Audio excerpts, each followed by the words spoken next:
Hello, students. Today I'm starting literary theory 2. Let me give you a general information on this introduction on this term literary theory.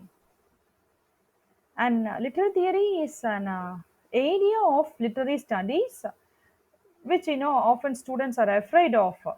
So that is literary theory. Theories in general can be defined as sets of elaborate, ordered, and consistent categories which facilitate the systematic exploration and explanation of phenomena in a given study area.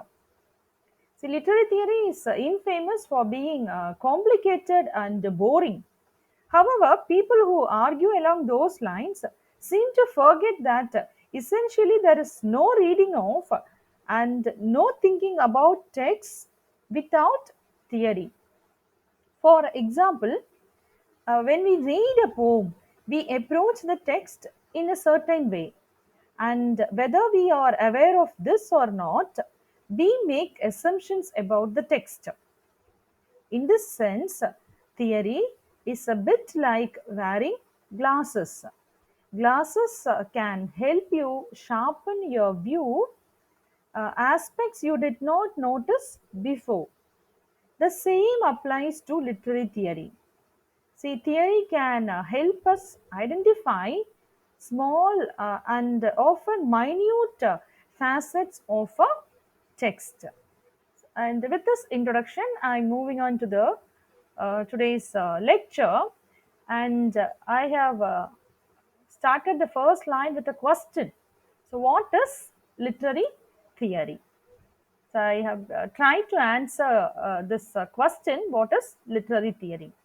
See, literary theory is the body of ideas and methods.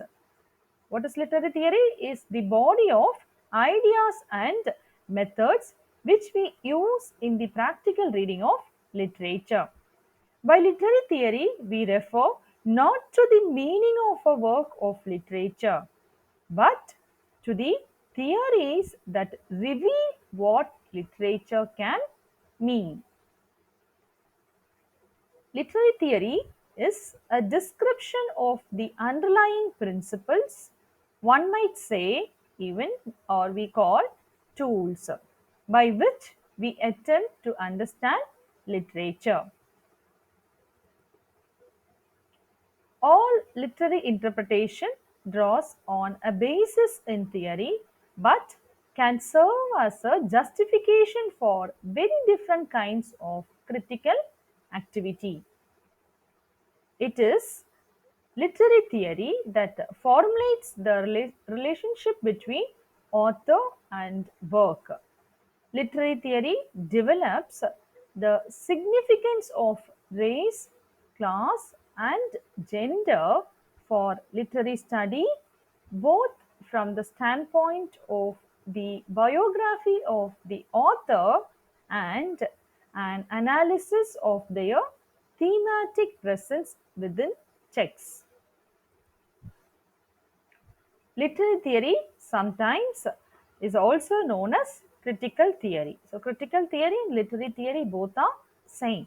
And sometimes simply we use the term theory alone. And this term, literary theory or critical theory, is now undergoing a transformation into cultural theory. So, within the discipline of literary studies, this can be understood as the set of concepts and intellectual assumptions on which rests the work of explaining or interpreting literary texts.